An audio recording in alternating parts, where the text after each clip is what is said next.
Welcome to Your Family Dog, a podcast dedicated to helping families love living with dogs. Here are your hosts, Julie Fudge Smith and Colleen Pilar. Hi, welcome to Your Family Dog. I'm Julie Fudge Smith, and I'm here, as usual, with Colleen Pilar. And today, we're going to do a couple of questions and answers.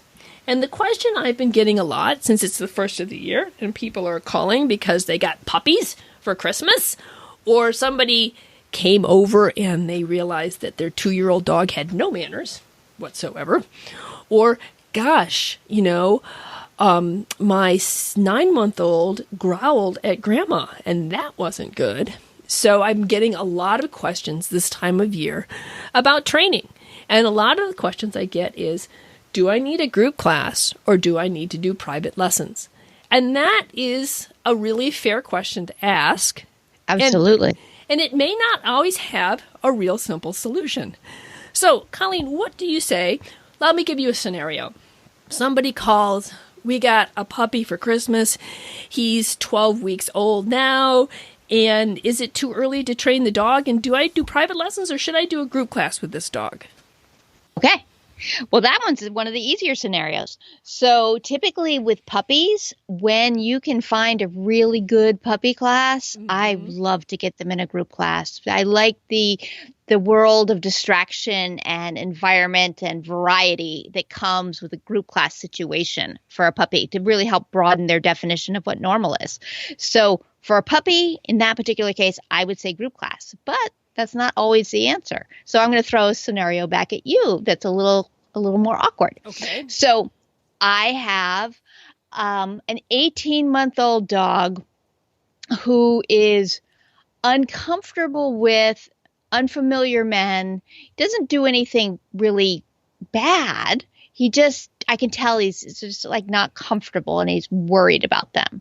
Do you think I should do group class or private? Well, that's another very good question. And one thing I wanted to add to the puppy class thing is that for those of you here in Ohio, the Ohio State University Puppy Kindergarten is the best. That's where I take all of my dogs for puppy kindergarten. And then you go to puppy kindergarten. Then you come and take your beginning obedience class with me. So I just want to add that little plug in there for OSU and for me. So getting back to the... Let me be geographically challenged here for a second. Okay. So I have memories of driving from Virginia to Chicago as a child. And my memory is we go through state, and then we're in Ohio for 100 years. Thanks, and then Colleen. we get to Grandma's house in Chicago. So my question is, does OSU have one place that they offer puppy classes? And is it centralized?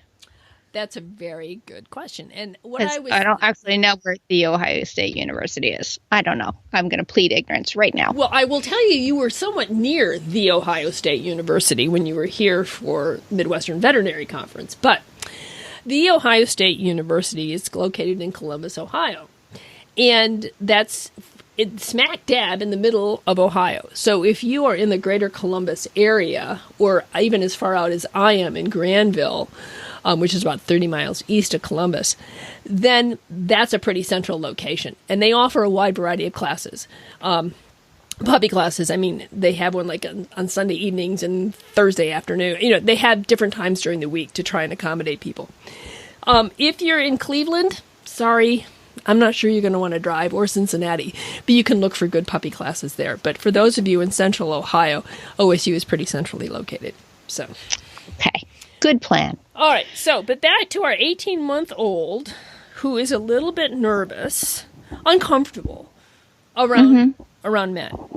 Well, what I would recommend in that particular incident is if you could find, there's a couple of different ways you can go. Generally, group classes are less expensive than private training. So if budgetary issues are really a concern for you, what you might want to see if you can find is a shy dog class. So you're working specifically with other dogs that have these similar issues, and you're working with a trainer who knows how to handle shy dogs. So that would be one thing, is to call a facility and ask if you have a shy dog class. So that would be one way to start. But oftentimes, what I find is that a lot of it depends on the size of the class. So my classes are no more than 6 dogs. And so that makes it for a little bit smaller, a little bit easier. And while I don't run a shy dog class, I do build condos for them. So I have barriers or dividers. So if you're really shy, you can stand behind the barrier and catch your breath and feel a little bit better, and then maybe peek out, take a look at a person, and go back in and get a treat. So if the person doesn't have a particular shy dog class, ask about the size of the classes and whether or not there's a way for your dog to get a break from people. However, it could be, too, that private lessons would be something that would be really beneficial to this particular dog. And what I have found that works pretty well is that we will do 1 or 2, I don't know, it depends on the dog, maybe 3 private lessons. And we're working on this particular issue. And then I invite them to come to one of my group classes where I know it's kind of small. So now we've had some experience. The owner has had some individual training, so he or she knows how to handle her dog around strangers. Then we put you into a group class that's relatively small, see how you do.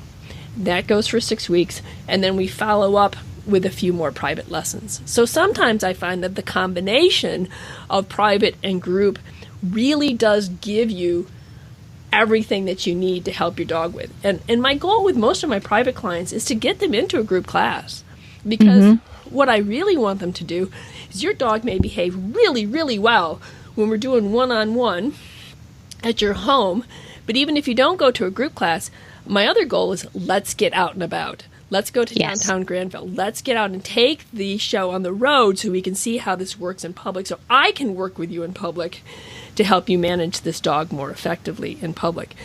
But the idea of getting him into a group class means that my dog learns that even in the presence of other people and other dogs, I still need to pay attention to my owner. And that is really an important thing that's hard to learn in another situation. Yeah, that's one of the biggest benefits of group classes, in my opinion, is that we can have this novel experience situation under a certain amount of control. Yes. So the trainer can decide how close another dog is to you, or, what's going on. Whereas sometimes with private lessons, when I think like, let's practice something, and then the bus drives by and I'm like, I can't control the bus, and I would love to have that bus go by one more time. No, 4 more times. I'd like to have that bus go by 4 more times so we could practice this skill. Yes. No, that doesn't happen that way. Whereas in a group class, whatever I'm setting up, I can either increase or decrease the intensity of to help the dog succeed. What you had said about doing a few private lessons before doing a group class is also really valuable, because sometimes not only does it give the trainer a really good understanding of your dog's strengths and weaknesses, but it also kind of lays the groundwork so that in the group class, when everyone is working on the same skill, the trainer can provide really specific advice tailored to your dog based on a little bit of background knowledge. Right. And the other thing I find, too, is that boosts the owner's confidence in class. Because the owner, we have worked on particular handling skills. So you know your dog, you know how to handle it. We've worked with this. We've talked about the right bait bag. We've got you all set up with the right equipment, the right everything, so that the owner comes into class a lot more confident and comfortable. And that makes a huge difference in the outcome for the dog. Right. So I find that to be, and then the other thing is what I found is that way, not only are we talking about equipment, but it could be like, I was thinking about, she'd end up becoming a very good friend of mine, but a client whose dog had some issues. But what we knew about Roxy was that if she could have her blanket draped over her back, then that helped to keep her calm. So we knew that. So Laura always came to class with Roxy and her blanket. So that if Roxy started to lose it, we could back into a corner, have her lay down, put her blanket over her, feed her some treats until Roxy was able to come back and join class. Now, how did we know that? We know that because I used to pet sit for Roxy, and we talked about these kinds of things, but we'd also had a private lesson or two. So that where it could be really advantageous, because if you have a shy dog or a dog that has some real issues and you bring it into group class, I can't just pay attention to you. I've got 5 other students, and if I don't know your particular dog, it's much harder for me to make those recommendations. And then you feel like, holy cow, I'm just sort of lost here. So I have found that combination of privates and group classes can be very effective in solving particular behavioral problems. I agree. It's a really nice combo. And it also can maximize your use of money, because again, private lessons are more expensive, and I am extremely frugal. Anyone who knows me knows that. So, you're beyond frugal, Colleen. when a student will succeed in a group situation, that is typically my first piece of advice for them, because you can get more bang for your buck, more training opportunities, more experience, more variety. There's a huge advantage to that. But if there's any reason to be concerned about any behavior, then the level of control that a trainer can provide in a one-on-one lesson is so invaluable that it really makes a huge difference. And for many dogs, having a single lesson or even 2 or 3 before doing a group class can be really valuable. Absolutely. Now, there are, of course, dogs who are never going to be appropriate in group class. And for those dogs, they still deserve training.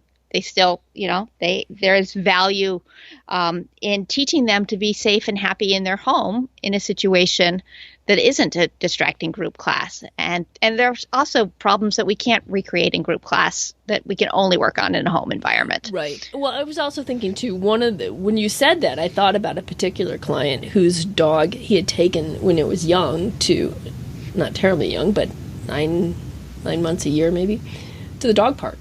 And as he was leaving, the dog was attacked by a big dog. And at that point, the dog's like, okay, I don't like other dogs because they are really unpredictable and they really, really make me uncomfortable. That was not a dog that I was going to throw into a group class, because it would have just been putting him smack dab in the middle of what he considered to be, something like hell on earth. So we did a lot. We did some private training, and we worked with fairly neutral dogs. At that time, I had my 3 dogs, Bingley, Hudson, and Buckley. And my daughter, Emma, and her then boyfriend, Thomas, who's now her husband. I was in the front yard with the owner and the dog. Now, this is like a 3rd private lesson. We've already practiced a whole bunch of stuff. And they were a half a block away in our van, and they would take a dog out, walk in front of the van, go back and get back in the van. So we could really control the distance and the reactivity. We had 3 neutral dogs, till it got to the point where actually our dogs could walk right along the front of Oscar's front yard, and he would turn and check in with his owner. So that was really advantageous for me to be able to have neutral dogs that I could control the whole situation, because one of the problems with group classes is you have a certain amount of control, but you have a certain amount of uncontrolledness too. Absolutely. And I was not going to put that poor little dog who was terrified of dogs into a group class where he would completely either shut down or freak out. So yes, that was yet another situation where I think eventually he did come to class. If not, he came to my walking Granville class, which was very specific dogs that I knew how to handle. We did a lot of introductions and that kind of stuff. So it doesn't necessarily mean that you have to go to a facility for a group class. My walking Granville class, we meet in downtown Granville and in a little park, and we start there and we walk. So there can be a lot of interesting options for you if your dog has a particular behavior problem, if you're willing to be open to a wide variety of solutions. And honestly, if you have the money for a larger, variety of solutions. Right. Because private lessons are very time intensive for the owner and for the trainer, that they add up in our time a lot too. It's particularly if the trainer comes to your home, because then we have to add in travel time and any time we spend taking notes or any of that stuff. It's always amazing to me how much time gets added onto it. One other thing that crossed my mind as you were talking about this is there is tremendous value in having some neutral dogs that we can work. Yes. And not every trainer has those dogs. And some of the trainers who do have those dogs need to be all trainers who have these dogs need to be very careful about how and when they use them, because it is not fair for a dog to have a lot of experiences where other dogs are always yelling at it, Right. Like, oh, yay, I'm going to work with mom. And what that means that I'm going to have these barking, lunging lunatics scream at me. That sounds fun. And I have seen some trainers use their dogs more than I would like. So I'm not talking about your dogs, Julie, specifically, because I know that you were really careful in using Emma and 3 dogs and rotating through. But I have seen trainers feel pressure from clients because the client has a very serious need and they need to work with another dog. And the trainer's like, well, I could bring my dog. But in some cases, I have felt that dogs were used too often, and that it was to their detriment at times. So one thing you need to know if you are a person who is looking for a trainer to help you with a reactive dog is that trainer may need some of your friends and neighbors to help in some ways to supply dogs that we're going to be orchestrating at a distance, so that we're having very few experiences for these dogs, right, as opposed to one dog having lots and lots and lots of fairly, exciting days. Right. And I also, too, knew which dog I could take where. That was the other thing is not every one of my dogs was appropriate for every given situation. And it was also not appropriate if I didn't have an appropriate handler. One of the problems I have right now is I don't have another good handler. So when I want to take one of my dogs, I'm talking about either I'm handling my dog and shouting to the owner for instructions, right? Or I've got my dog like tethered to my car while I'm over with the owner. So it's not an ideal situation for me right now. And I do have to be a little bit more careful with the 2 dogs that I have, because Bear is still young. He's only 1. He just turned 1, although he's huge. Anyway, and then Zuzu has her own special needs, with her own anxiety that, I have to be very, very careful about when and how I use my dogs. So when we're looking at group versus private, some of the pros of private lessons are a real one-on-one focus with the trainer, being able to address very specific contextual issues within your home.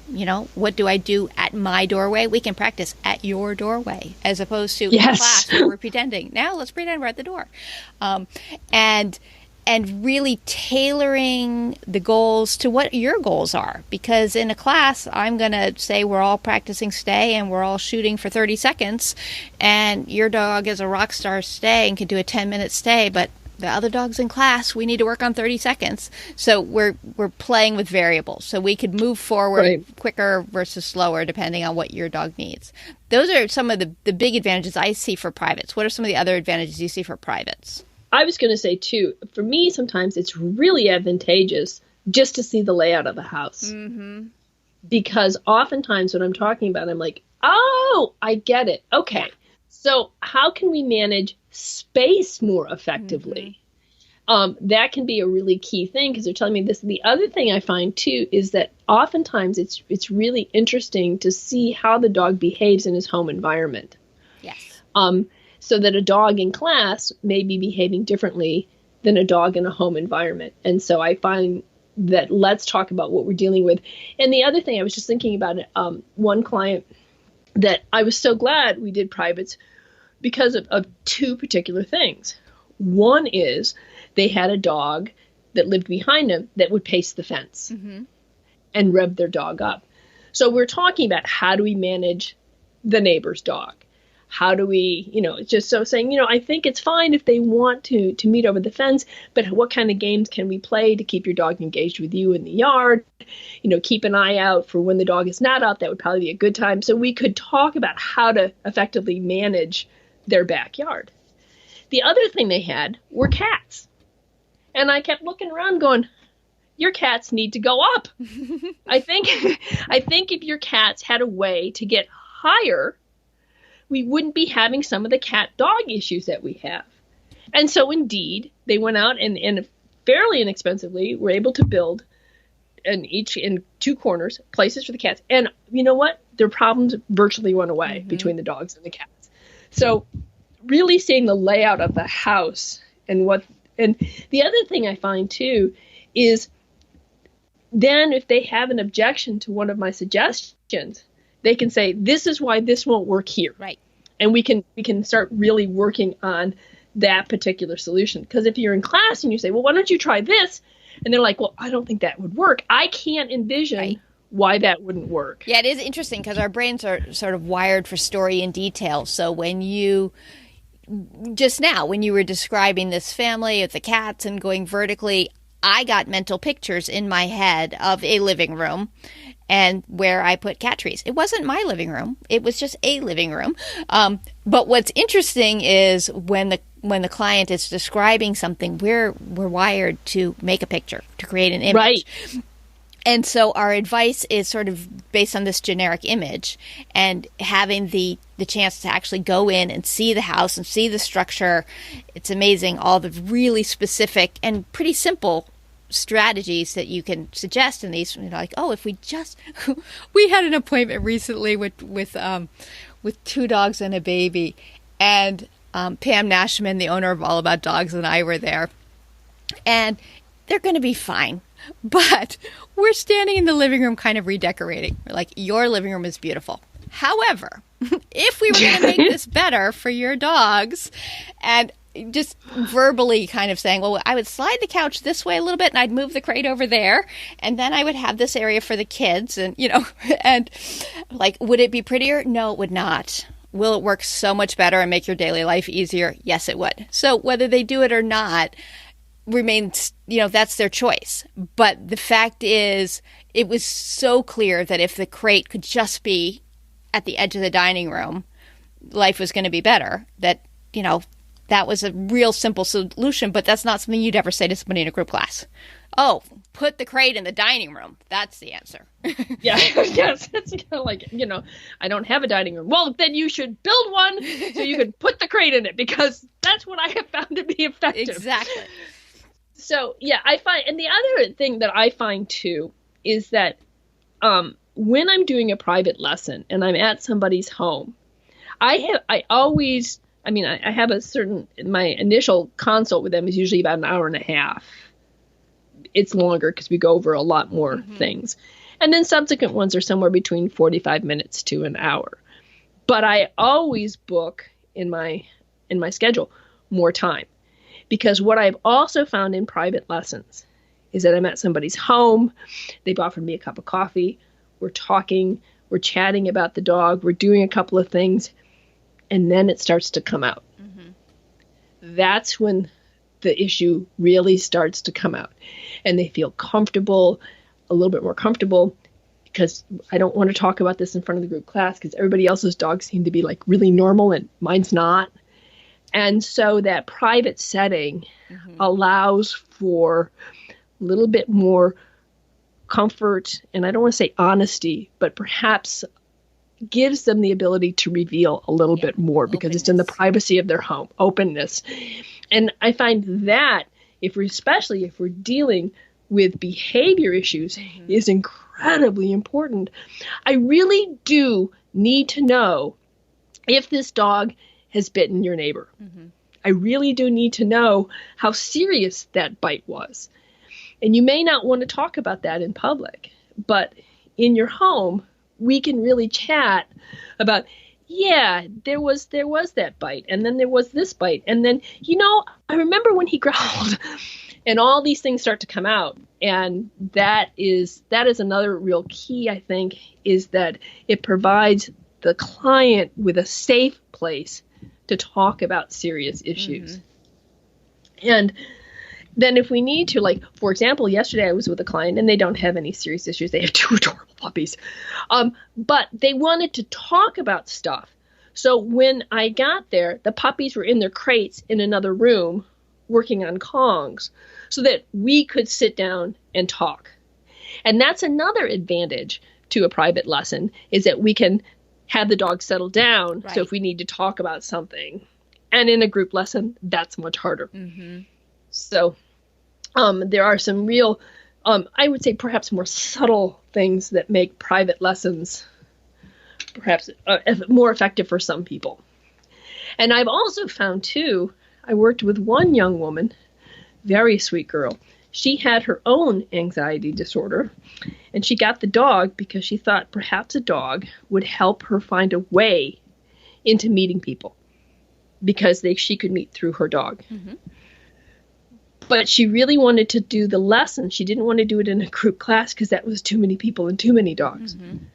So we did some private lessons to get her started, and we talked about strategies about how she could talk to people about her dog. And if her dog was doing this, that would be an opening for her to talk to them about that. And so I thought it was incredibly brave of her to face her anxiety mm-hmm. and to try and find a creative solution, but to also recognize that before I can fully implement that, I have to work within my comfort zone to get my yes. dog trained. So that's another reason that it could be that I'm just not comfortable in a group. Mm-hmm. And, we'll get there. I might be more comfortable in a group once my dog's a little bit more trained and I'm a little bit more confident, then we can move into a group class.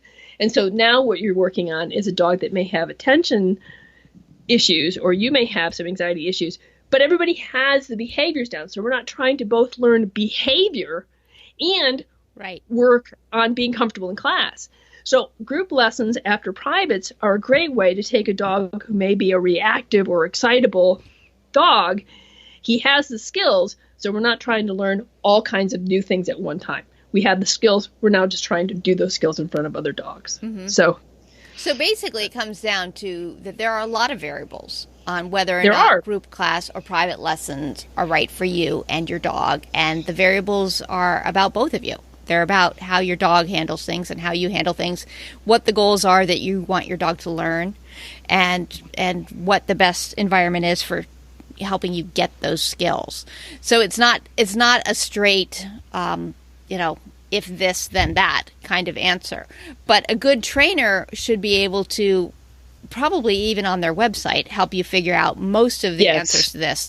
Just in their descriptions of their programs, you should be able to tell whether you think your dog might do better in a group class or a private lesson. And then if you need to, you can contact the trainer and get more information about that to see what's right for you and your dog. Right. I agree. And then I oftentimes have that conversation. People will call and say, what do you think is appropriate? And well, what do we want to do? Are we training towards a specific goal? Or, if you have, a 9-month-old golden retriever who has no issues except that we need to be trained, well, group class is a great way to go. Mm-hmm. We're not talking about any particular issues like separation anxiety or resource guarding or, something that really you can address in a group class. Then that would probably be my first suggestion. But there are a lot of reasons to do a private lesson, not just for your dog, personally. Where is your comfort zone? It's not just where your dog's comfort zone is.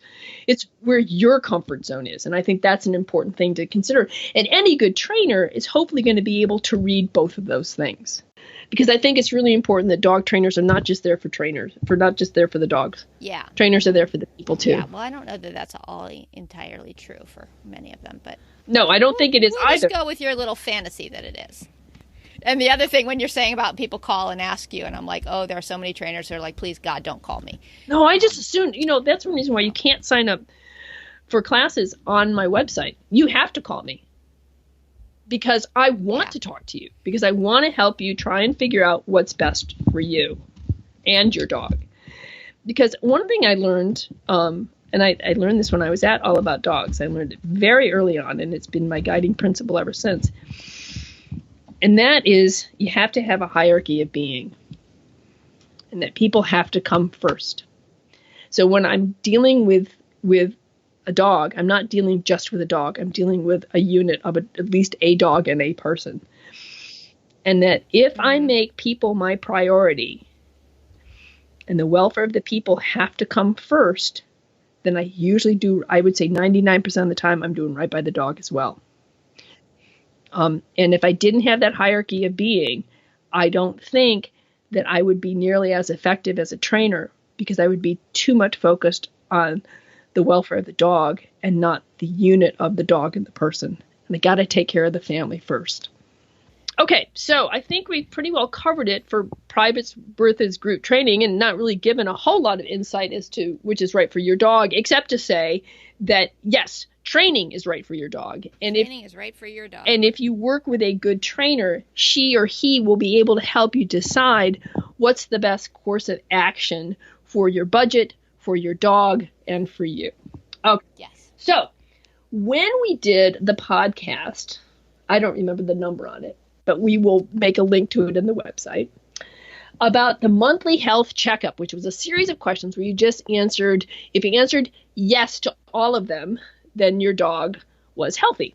So Colleen and I made a pledge that we were going to do our monthly health checkups with our dogs. And I think it was probably broadcast, about 3-4 months ago now? I think it's about that long, yeah. So the question is, we promised we would check in with each other as to whether or not we stayed on top of this. So the question on the table now, Colleen, is, have you been doing your monthly health checkup with Edzo? I have, and actually, I've loved the check sheet, which I had not used before you brought it to the podcast. So I've appreciated that. Mine's in bullet points, not numbers. So I don't know exactly how many questions it is, but it's not that many, and it's a true false. Right. But what's interesting to me are, my dog is at least 12 and a half. I've had him 10 and a half years, and he was probably 2 or 3 when we got him. So he is an older dog, and I'm in complete denial about that. I am only allowing him to be 2 years old in my head. So fair enough. Have this monthly health check is good, because what I'm finding there are questions that I can't answer true or false to. Oh, so that's interesting. For these, I'm adding a little bit of information. So I go through the list, and I'm like, true, kind of, sort of, maybe true-ish. And so it's not false per se, but it's not true either. So, for example, I did it yesterday. Okay. And has a normal appetite and hasn't lost or gained much weight. True or false? And I have true-ish. His appetite seems pretty good. However, I think he may be eating something in the yard. Several mornings he's not wanted to eat his breakfast or his Kong. On some occasions, he has eaten it very slowly. On others, he's walked away from the bowl. This has happened more in the past month. And I had noted specifically 3 days when he turned up his nose at breakfast. 3 days in his entire life, and they all happened in the last month. That's probably relevant, This is a dog who loves breakfast. So having this monthly check has been helpful for that, because this is a small thing, but this is the kind of thing that the vet will ask you about. Right. And it's easy to forget. And you're like, well, I guess he's mostly kind of, sort of. But by looking at it monthly, do I think this is the same as previous or not? That's been helpful to me. How about for you? Have you been using it? Well, not as well as you have. I have not been making notes. I probably had done it, instead of monthly, probably more like 6 weeks, to be honest. I think I've done it 2 times since we talked, so that would be about every 6 weeks or so. It's not, my excuse is my dogs are younger. My dogs are younger. Yeah. Zuzu's 2.5 and Bear is just 1. So I'm not feeling the same sort of pressure as I would if my dogs were older, because, I've kind of been keeping an eye on it. But it's probably a good thing. On the other hand, this is the time to do it on a monthly basis. So I get a baseline of behaviors and a baseline of health. So I can compare that. This is what we've been doing. Yes, we've been fine. Every month we've checked in okay. Then I have a great baseline of behavior, so that when the month is off, I can say, wait a minute, this is not the way it is. So even though my dogs are younger and I haven't felt as much of a need to do it, I still think that it is a good thing to do and something I should try and do more like every 4 weeks rather than every 6 weeks. Because 6 can easily slide into 7. And if I try and keep it closer to 4, then I'm working on 4 to 5 rather than 6 to 7. And that makes a bigger difference. That's almost a 2-month difference. What I would also ask you too, Colleen, is have you done Dr. I'm drawing a blank. Our friend from Tufts. Karis. Dr. Karis. Have you been using her health checklist at all? I haven't. I was thinking about that, and what I think is sort of the same reasoning that you've just used with your dogs is that there's not a problem at the moment.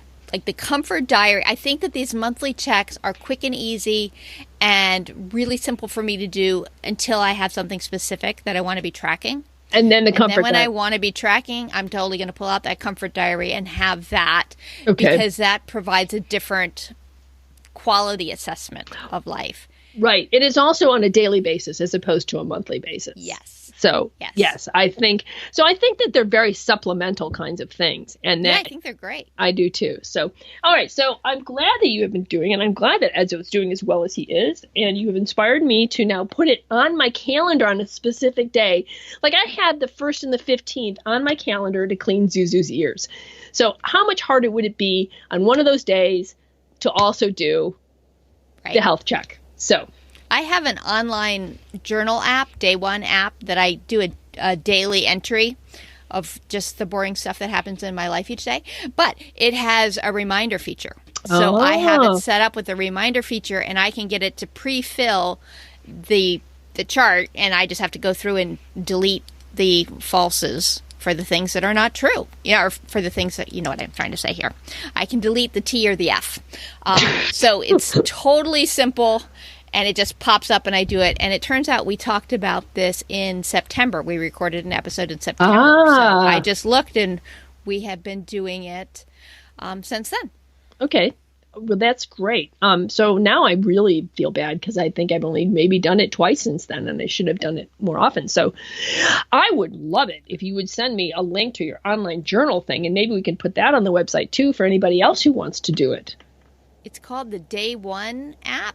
The Day One app? I love it. I've been using it for a couple of years, and it works with my computer and my phone, and they sync to each other. So I can put a note in my phone and, look at my computer a second later, and there it is. And you can add photos, which is awfully nice, too, which is great for the monthly health check. I have not been good about adding a photo each time. Okay. I do think I should put a photo each time because, again, you don't notice your dog getting grayer. You don't notice they start leaning a little to the left, that kind of stuff. And some of mine have photos, some of them don't. Right. Well, I also, in my defense that my dogs are not as old. I would say one of the things that I do is I spend so much time watching dogs and watching my dogs that I notice things. Like the other day when we were out and it was like sub-zero. It wasn't quite sub-zero. It was very cold. And I looked over and I went, you just limped. And I'm like, Brad, did you see that? And he goes, see what? I said, Zuzu, she's limping. And he's like, she's what? I swear, she's limping. So I noticed little things like that. Well, it turns out that we had ice in our pads, and I figured that was probably it. But so my excuse is that I watch my dogs apparently obsessively. Depending on who in your household you ask. The limping just reminds me, though, I'm going to share one more note from yesterday's journal, because one of the questions is, moves and walks easily without stiffness or pain. And I wanted to say true. But my note says, T, with the exception of a few weird moments outside. We had a little snow recently, and I hope the iciness was playing a role in this. On a walk with Kyle, who's my middle son, and on 2 morning walks with me, Edzo's gait has abruptly changed. I've never seen anything like it, and I'm not sure how to describe it. It's almost as if he's rolling his spine forward in a curve, sort of a spiral forward movement. He appears to favor a hind leg. Today it seemed to be the right hind leg, but I'm not sure if it was the same yesterday. He's distinctly off balance and pitching forward. It lasted about 8 steps, and then he walked normally again. On each of these walks, it happened more than once. I've not seen anything like this inside. He's continued to be interested in sniffing and the walk itself. So there was like, well, is it true or is it false? Well, it's Mostly true, except for that he was a little weird. My dog was weird. But having the ability to just sort of add a note in there. Right. And it was snow. It had to be snow with his pads. But I will say that he walked weirder than any dog I've seen. I was like, "Ooh, what is that?" Right. Right. Well, yeah, and like Zuzu, when I took her cross-country skiing with me, and there was a little section, and I was on the lake, and I was at this near a cottage, because the road was still a little gravelly. And along the edge, she put her paws in a puddle, and there was a little part of the ice near the shore that had broken through. And then she jumped in the snow. And it was like 17 degrees.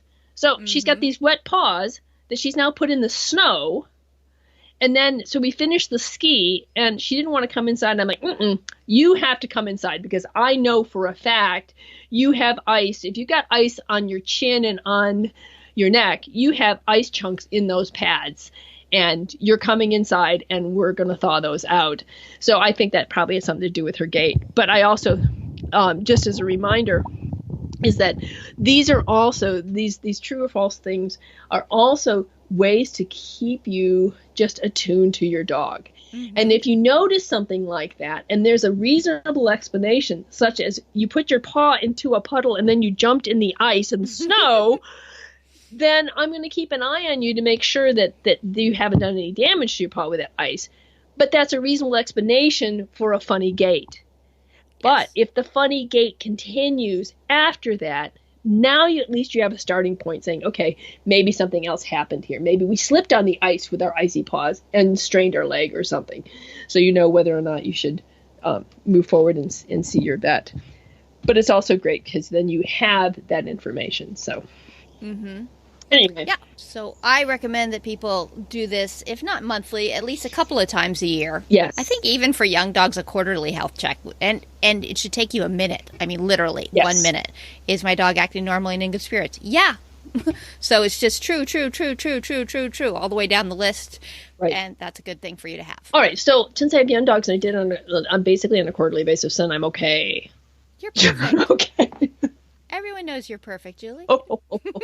Everyone except those who live in this household with me. But somebody forgot to tell them.